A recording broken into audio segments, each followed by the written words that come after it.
Olá, deixe seu like, se inscreva no canal, ative as notificações. Eu sou o Emerson Natividade. Ontem fiz um breve vídeo falando sobre música, falando sobre vibrações, né? As vibrações que a música ela nos leva e o quanto é importante nos conectarmos com essas vibrações.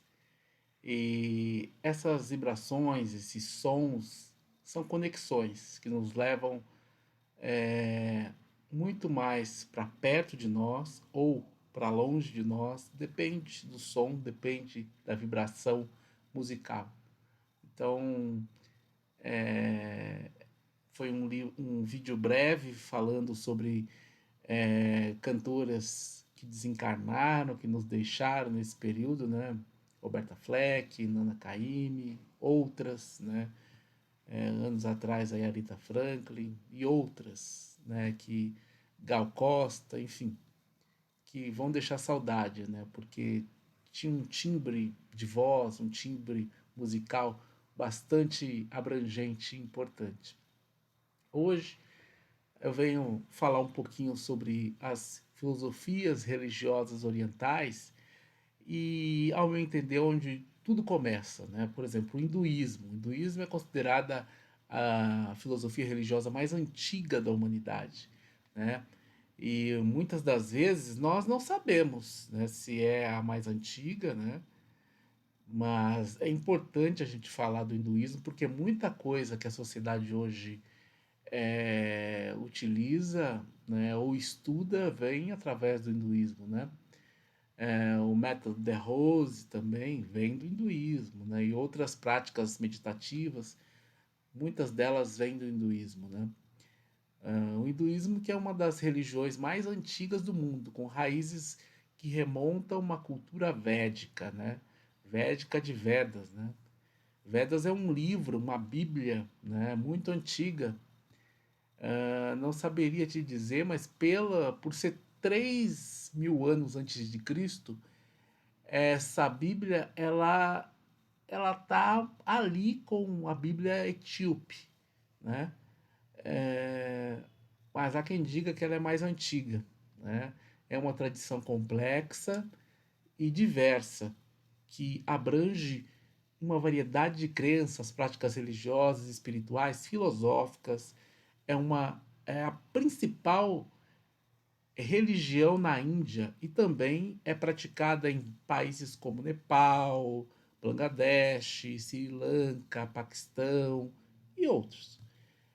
As características do hinduísmo é o politeísmo, né? O hinduísmo reconhece uma grande variedade de deuses e deusas, né? Com Brahma, Vishnu e Shiva como os mais importantes, mas tem outros, né? Então a cultura hindu ela é muito rica nessa questão desses deuses e deusas que cada um serve para alguma situação e é importante a gente tem muita gente que faz até uma analogia dos deuses e deusas hindus com os orixás africanos, né? E é pertinente, né? Então é importante a gente estudar, né? Estou aqui lançando um pontapé inicial para que a gente possa olhar um pouquinho mais para isso, né? Os temas centrais é a reencarnação e o karma, né? Os hindus acreditam que os seres humanos reencarnam e que o karma, a lei de causa e efeito, influencia na natureza e nas futuras reencarnações. Tem o Dharma, né, que a gente também coloca como presente, né? A ideia de Dharma é lei de ordem universal, né, dentro da sociedade. É central esse tema no hinduísmo, orientando a conduta dos praticantes a uma manutenção de ordem cósmica, tá? E tem o moksha. Moksha é o objetivo final, né? O objetivo final do hindu de alcançar o moksha, a libertação do ciclo das reencarnações, né? Que a gente entende como seres superiores quando a gente vai para o espiritismo, né?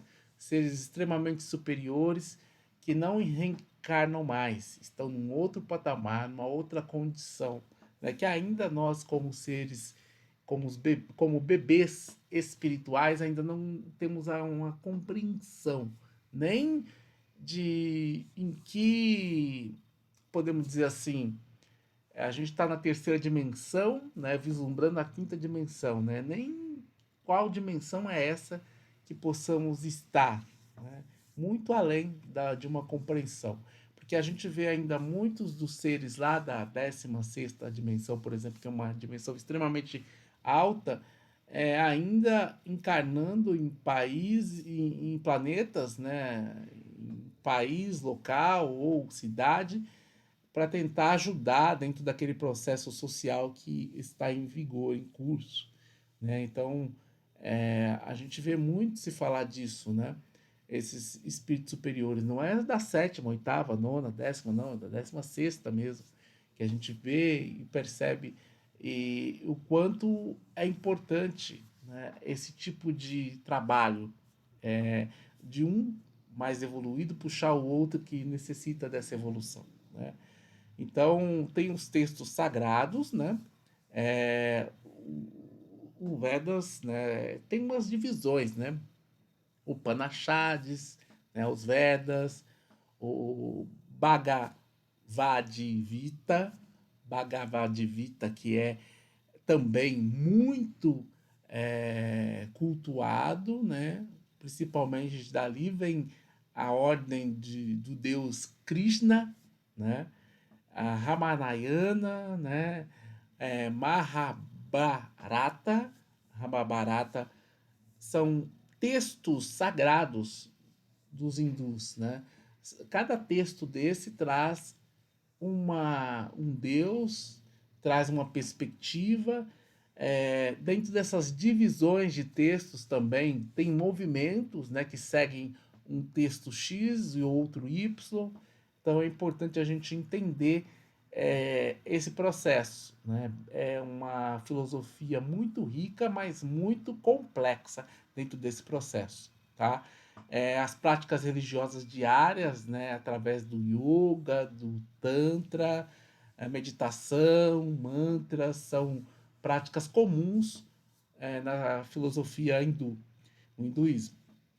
É importante a gente salientar que o Kama Sutra, por exemplo, veio do hinduísmo, né? E é uma troca entre casais de energia, né? E não de vulgaridade, como se transformou, como a gente vê hoje no Ocidente, os filmes de adultos, né? Chamados de filme pornô antigamente, é, posição por posição, questão sexual por questão sexual, e não, é muito importante essa troca energética entre casais. E quem trouxe isso foi o hinduísmo, algo sagrado, né?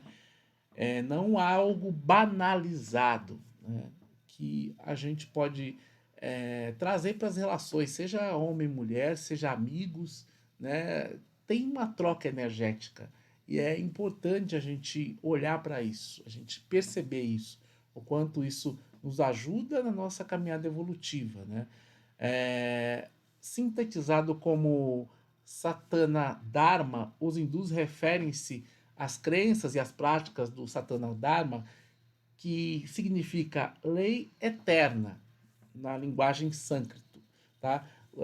Toda a filosofia hindu ela é escrita em sânscrito, que é uma língua da época, uma língua peculiar de símbolos, né? Então, a influência do hinduísmo tem uma forte influência na sociedade indiana, né? Quem foi na Índia vai perceber isso, né? À medida que você vai estudando, né? Se você já tem um conhecimento sobre o hinduísmo, você vai perceber isso muito, incluindo a organização social e as práticas culturais. O conceito Dharma influencia a vida no cotidiano e na crença da reencarnação e do karma e molda a visão de mundo daquele povo, né? O resumo do hinduísmo, para a gente entender, é uma religião muito rica e complexa, com uma história e um grande número de praticantes por todo o mundo. Inclusive no Brasil, a gente vê muitos praticantes do hinduísmo. E quem não é praticante, a gente vê que também beberam de algumas situações que o hinduísmo nos trouxe. eu falo muito do espiritismo. O espiritismo, por exemplo, a gente vê, eu estudei na Aliança Espírita, né? E a Aliança Espírita Evangélica é uma aliança que trabalha muito através dos livros do Edgar Armond. Edgar Armond trouxe muito conhecimento, principalmente dentro da questão dos passes, né? Tem um livro Passes e Radiações. É claro que hoje ele já está obsoleto no sentido de prática, mas está ainda para estudo. É importante a gente entender de onde ele tirou isso. Tirou do hinduísmo, né? O estudo dos chakras, das posições, né? De você praticar o passe. Então, e outras filosofias, né? Mas me veio essa questão do Edgar Armond, que é muito próxima, muito peculiar, e é muito importante a gente olhar para isso, né? Então, são filosofias que nos trazem muito conhecimento, essas filosofias anteriores. E a gente olha para isso, né? A gente meio que esquece dessas possibilidades. E são possibilidades muito importantes dentro da nossa caminhada, né? Assim como na China se teve o confucionismo. O confucionismo é uma filosofia e um sistema ético e político originário da China, né? Com um foco em valores como harmonia, ordem, moralidade e educação, fundado por Confúcio. Né? Às vezes tem algumas filosofias orientais que dizem, ó, foi fundado por fulano para ciclano. Muitas das vezes, fulano ciclano trazia um pensamento e um conhecimento e aí criavam uma filosofia em cima daquele pensamento que o fulano trouxe, né? E não necessariamente ele foi um fundador, né? Mas há quem diga que Confúcio mesmo fundou esse movimento confucionismo, né? Ele também era conhecido como Kong Fuzi, né? Entre o período de 551 a 479 a.C. Este sistema de pensamento influenciou significativamente a sociedade e todo o processo cultural da China, né? A China se molda através do confucionismo, né? O foco, os valores, né? O confucionismo enfatiza a importância das relações sociais e da ordem social com ênfase na hierarquia, né? Governante, tem é subdividido aí dentro desse processo, né? Aí tem governante, subdito, pai, filho, marido, esposa, a harmonia entre diferentes grupos, né, sociais, a importância da educação e da virtude. A educação é vista como fundamental para o desenvolvimento do indivíduo e para a prática, né, também das questões culturais, né? A criação de uma sociedade justa e harmônica. O confucionismo também valoriza a prática de virtudes com a benevolência, a justiça, a lealdade, o respeito pelas tradições. Enfatiza a ética e a moral, né? A ética confucionista busca criar um sistema moral que promova a harmonia social e o bem-estar coletivo. É humano e trabalha em cima desse humanismo secular, né? Embora o confucionismo seja frequentemente associado a uma religião, ele é uma corrente de pensamento, né? Um sistema ético, social, político, centrado no comportamento humano e na busca pela harmonia e pela ordem, né? Influencia de forma duradoura e contínua os processos culturais, né? Há muito mais essas culturas do leste asiático moldando a governança e as relações familiares e a conduta pessoal, né? Então é importante a gente salientar essas questões do confucionismo, né, através do Confúcio.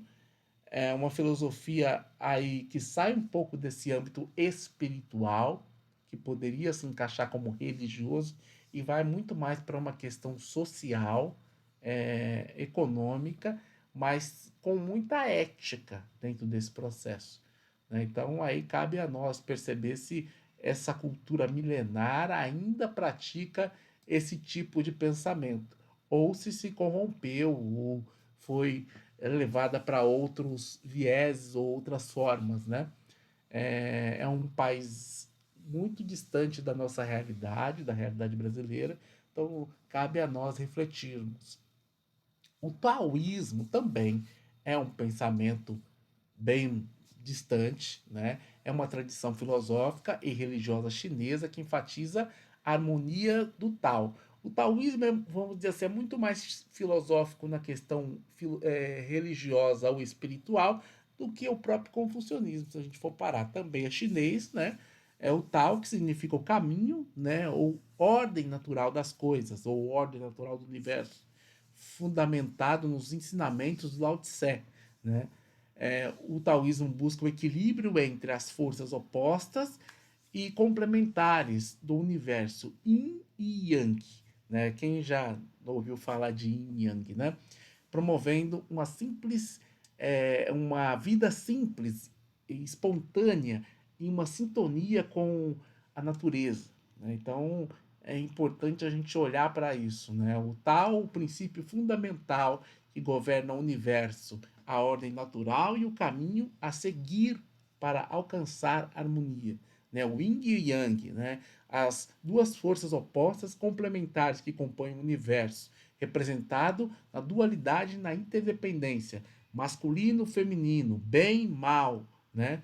É, jovem, velho, todos opostos, mas que dialogam, né? O Wu Wei, a não ação ou ação sem esforço, que consiste em agir de forma natural, espontânea, em harmonia com o tal.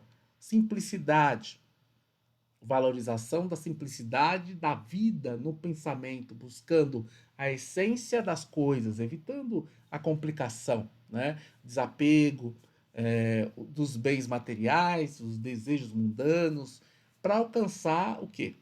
A liberdade e o equilíbrio espiritual. Tem as práticas meditativas, né?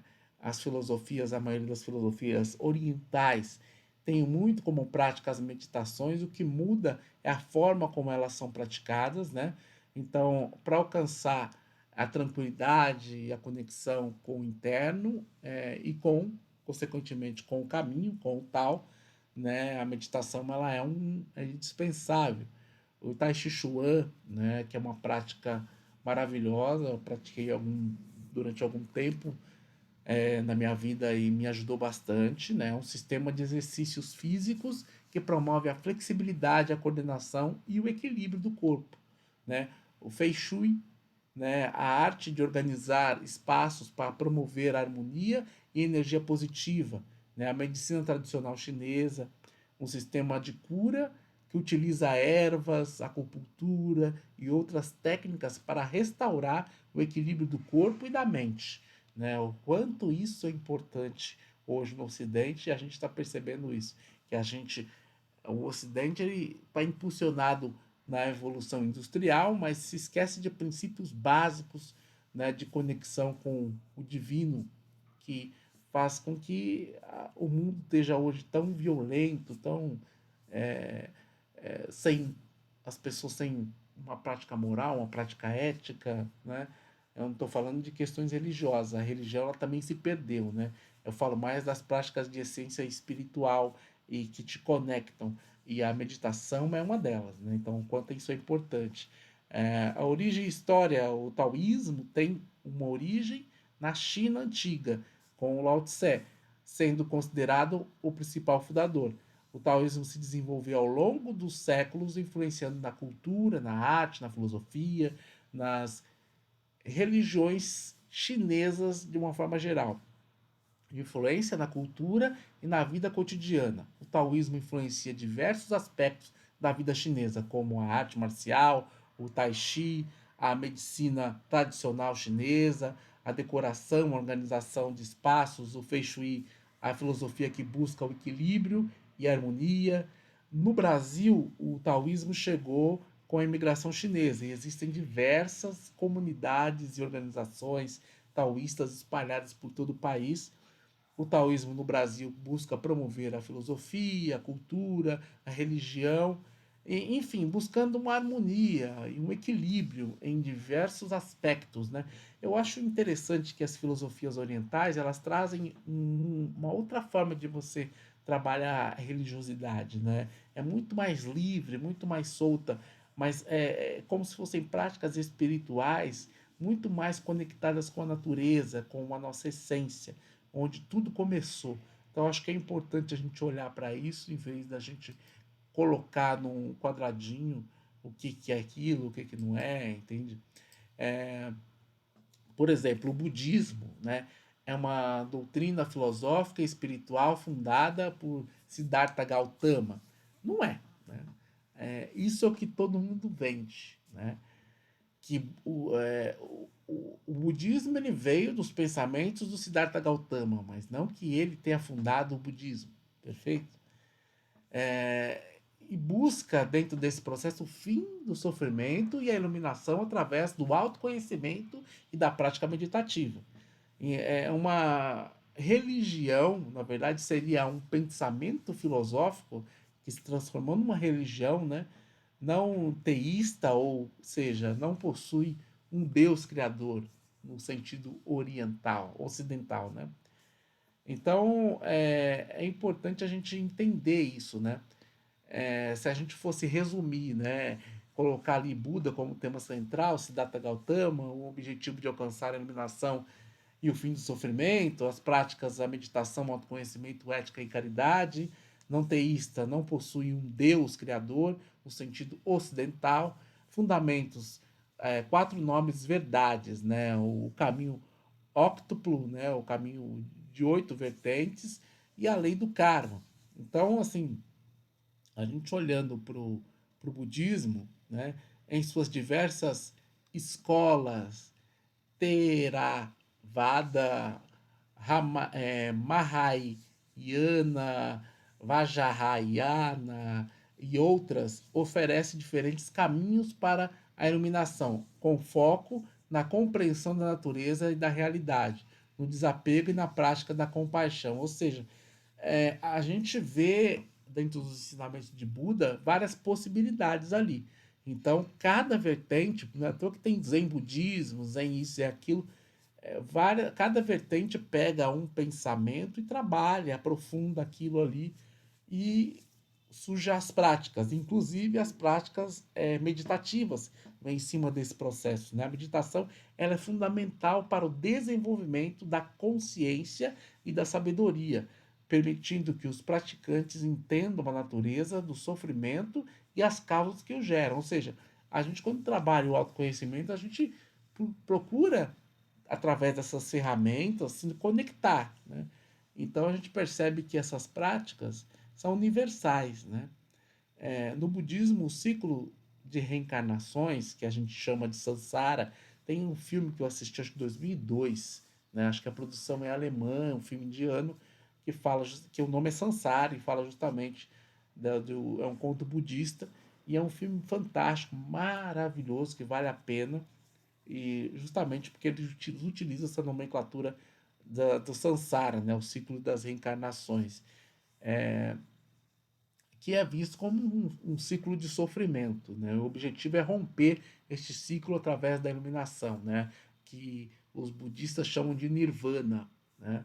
O conceito de karma, ou lei da causa e efeito, desempenha um papel muito importante dentro desse processo social, na compreensão do ciclo de reencarnações e da necessidade de cultivar ações positivas para alcançar a libertação. O budismo também enfatiza a importância da ética e da compaixão, buscando o comportamento que não cause sofrimento a si mesmo ou aos outros. Os princípios budistas são aplicáveis a todos os seres e a prática da meditação e da ética pode levar uma vida mais feliz e significativa a todos aqueles que praticam a filosofia. Eu já fui budista durante um determinado tempo da minha vida, durou 3 anos esse processo, né? Tem um livro chamado A Arte Cavalheiresca do Arqueiro Zen, que é um livro fantástico que eu gostaria de indicar para vocês. É um livro onde a gente se conecta realmente com princípios e processos ego e, e self, né, que é muito utilizado nos estudos da psicologia e é muito interessante, né, muito bacana. Né? As meditações te conectam com o seu eu, você escuta o seu anjo da guarda falar contigo, ou seja, não é um processo de filosofia tal ou restrito a uma determinada filosofia. Qualquer filosofia que te conecte consigo, com o seu eu interior e com o processo divino, vai te levar a você escutar o seu anjo da guarda que conversa com você o tempo todo, mas você não escuta porque você está ansioso, ou você está conectado no celular, ou você está conectado somente nas questões do mundo, né? E não percebe isso, né? Na materialidade, eu quero um carro, eu quero uma casa, eu quero uma condição melhor. Todo mundo tem a possibilidade, tem o direito de querer, né? Isso é importante, mas que possamos perceber que não é isso que vai nos deixar ou vai nos levar a sermos seres felizes, né? Acho que é importante a gente olhar para isso. Mas a gente esquece de falar e pouco se fala sobre os sumérios, né? As tábuas sumérias, que é considerado o primeiro povo a vir aqui à Terra, né? Tem poucas coisas falando sobre os sumérios, né? As tábuas sumérias são as mais famosas, que são placas de argilas utilizadas naquela época, é uma antiga civilização da Mesopotâmia, que hoje é o Iraque, que registra informações e tem registros, né? Através deles, a gente teve conhecimento em relação à matemática, eles criaram a matemática, os cálculos, né? As frações, né? Algumas desenvolvimentos fracionados que levou mais tarde o nome de fórmula de Bhaskara, uma série de coisas eles nos trouxeram, né? Hoje já se tem uma tradução em relação à forma como eles escreviam, traços, desenhos, né? E hoje dá para se entender essa forma coliforme que eles escreviam, né? Então é importante a gente falar sobre isso, né? Não podemos esquecer, ainda tem poucos registros sobre isso, tem muita coisa dos sumérios no Louvre, Museu na França, tem museus na Alemanha também que tem alguma coisa, na Turquia tem muito mais, no Egito você também vai achar, mas é importante ter que viajar mesmo para encontrar, porque as informações até aqui são ainda poucas. A gente vê alguns vídeos no YouTube falando sobre, é importante, né, para a gente se esclarecer sobre essas questões. A ligação deles com Anu, né, que hoje a gente já sabe que são os Anunnakis, né, os anjos gigantes, né? Então é importante a gente olhar para esse conhecimento também, né? Essas tábuas que são consideradas os primeiros documentos escritos da história eram feitas de argila fresca e depois escritas, eram cozidas no forno para torná-las duráveis. Então, até nisso eles pensaram, né? Até nisso eles pensaram para que a gente pudesse ter essas informações pudessem durar o máximo de tempo possível. Olha que fantástico, que magnífico, né? O material das tábuas eram feitos de argila e a ponta era afiada, né? Ou era feito em canudos, a escrita utilizada nesse conceito cuneiforme que consistia em sinais impressos na argila com um instrumento em forma de cunha. Tinha como finalidade, eram utilizadas a registrar uma variedade de informações, incluindo contratos comerciais, listas de mercadorias, contas, leis, histórias e até mesmo textos religiosos. Então, assim, eles que começaram com tudo isso, né? Eles já propuseram uma organização social e nós já pegamos muita coisa pronta e muita coisa ali foi copiada. As tábuas sumérias são importantes porque são uma fonte primária de informações sobre a vida e a cultura da antiga Suméria, né, que ficava na Mesopotâmia. elas fornecem muita coisa, né? Dentro desse processo de organização social. A economia, né? Ali estava, né? Os gráficos de economia, a política, como governar, né? E uma série de outras coisas, né? Religião, exemplos, tem outros exemplos de tábuas, né? O Kushner, que detalha a atração comercial, a tábua de Nippur, que contém receitas médicas, né? Tem um legado gigante, né? A escrita que se chama escrita cuneiforme é a tecnologia de gravar em argila um impacto, né? Teve um impacto significativo. É a técnica de gravar na argila informações, né? Significativas para serem duráveis. E era uma forma também de se comunicar com os outros povos, as outras civilizações, com os babilônios, por exemplo, ou os assírios, né? Que eram povos que vieram depois. As tábuas sumérias são um testemunho da inteligência e da organização das antigas civilizações da Mesopotâmia. Continuam a ser fonte valiosa de conhecimento aos historiadores e aos arqueólogos. É importante falar que muitos legados os sumérios nos deixaram, né? E depois deles vieram muitas coisas, houve muita deturpação. A gente vê hoje, por exemplo, Constantino criou a Igreja Católica, certo? Através da Bíblia Sagrada, a Bíblia do Sinai, né? Onde tinha a reencarnação na Bíblia, né? Foi tirada, né, por Justiniano, outro, né, é, ali que pertencia ao, ao Ministério Romano, né? E retirou isso da Bíblia por conta da sua esposa, a Josefina, né? Tem um vídeo no canal que eu falo mais sobre isso, né? Então, assim, e, na época já se tinha um conhecimento sobre a Bíblia Etíope, que é uma Bíblia muito antiga. E não por acaso na África todos os países foram colonizados, exceto a Etiópia, que é um país que não foi colonizado e teve uma guerra com a Itália e a Itália perdeu essa guerra para a Etiópia. Então, muitas questões que ficam subliminares para a gente entender que muita coisa veio, né? O livro de Enoque também é muito falado, que tem na Bíblia tipo e não foi tirado da Bíblia Sagrada, né? Que é um texto antigo que fala de anjos, anjos caídos, anjos gigantes, né? Que aí se faz uma alusão aos Anunnakis que os Sumérios já tinham falado, né?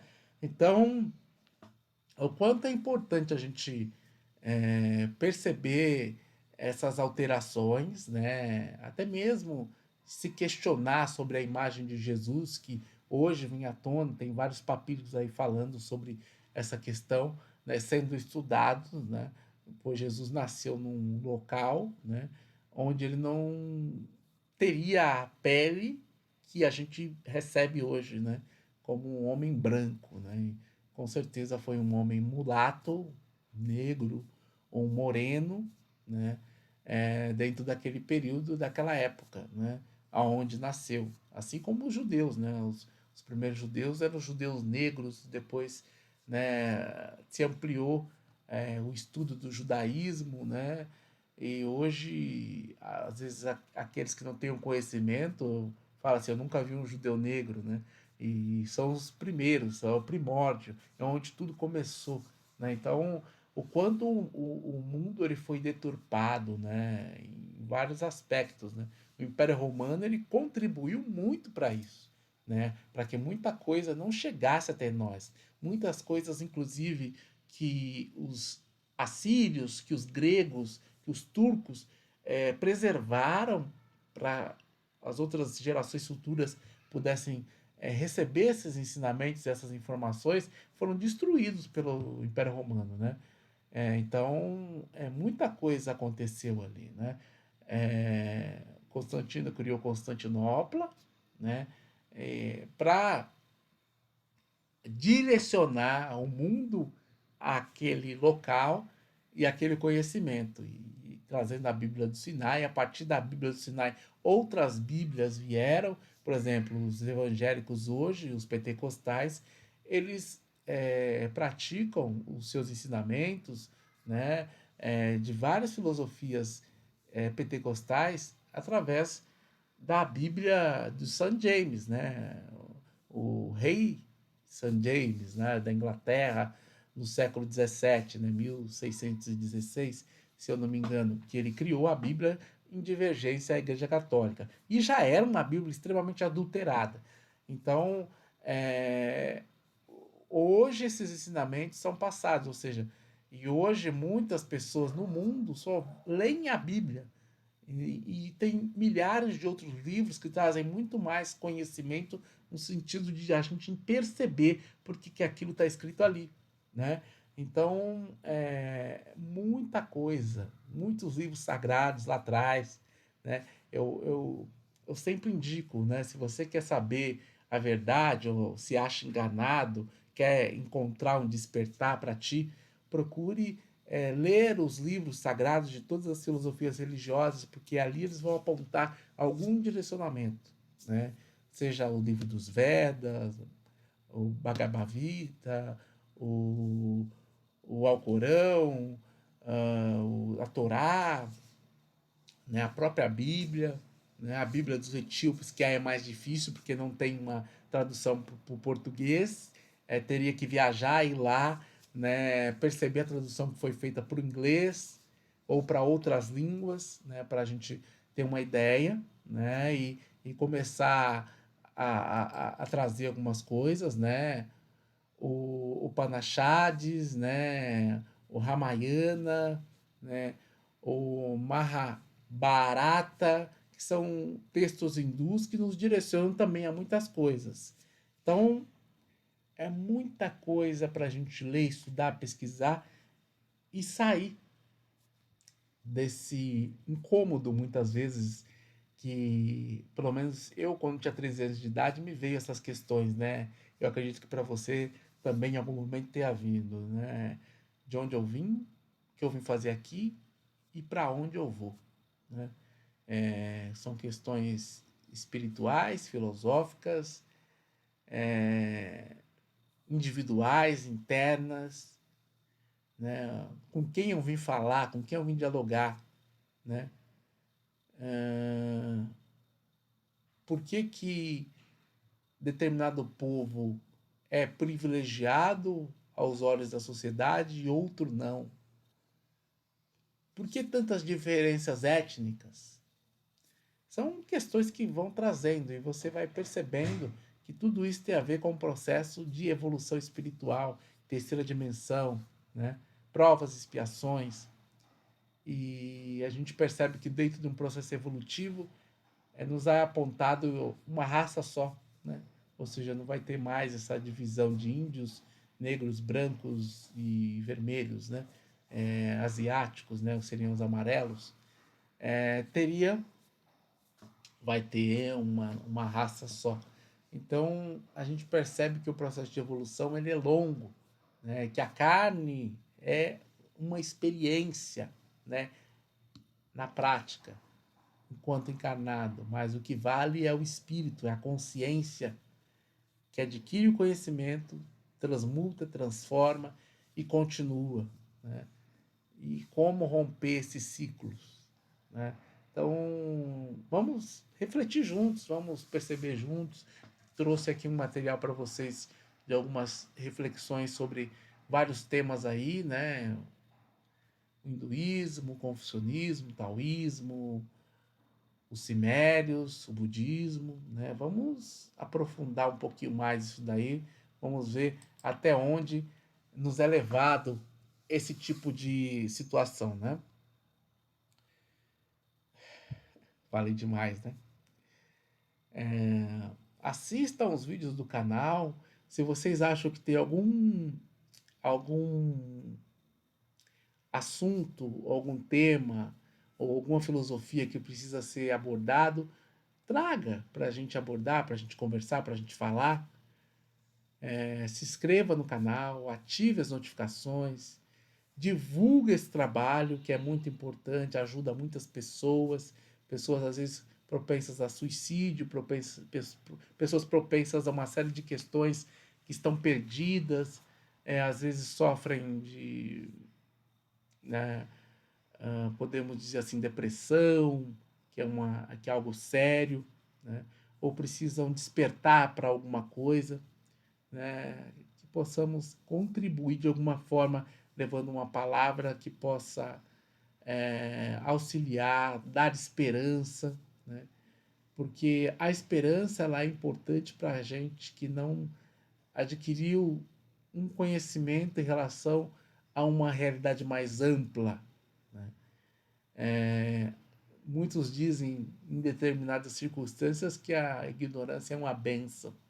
Eu discordo, eu acho que é importante nós conhecermos cada vez mais, se aprofundar cada vez mais, porque é aí que está a evolução, porque aí a gente vai encontrando possibilidades de cada vez desvendar mistérios e alcançar voos mais altos, e isso vai cada vez mais nos conectando com o divino, com a espiritualidade superior, com Jesus, né? Com Buda, com Krishna, com Moisés, com Abel, com Anfion, com todos esses seres. Os Anunnakis tem muita coisa a ser falada sobre eles, mas, ao meu ver, estudando rasamente, percebo que são anjos que tinham uma superioridade em relação a nós, mas não eram extremamente superiores, entende? Haja vista por coisas que aconteceram, né? Muitos deles se envolveram com mulheres terrícolas, se perderam, foram, né, desalojados, ficaram por aqui, né, se perderam dentro de um propósito, né, e são histórias que são contadas, né, em várias literaturas do passado, antigas, né. Então, que possamos olhar para isso, né? Tá lá na Bíblia, tá lá nos evangelhos antigos, né? E muitos desses evangelhos considerados apócrifos e não canônicos, por isso não entraram na Bíblia Sagrada, a Bíblia do Sinai, né? Então, que possamos olhar para isso da melhor forma possível. De alguma forma a gente vai trocando ideias, conversando, falando, né? Quem tiver interessado no curso de apometria, é só entrar em contato. Deixe seu like, se inscreva no canal, ative as notificações. Tamo junto aí.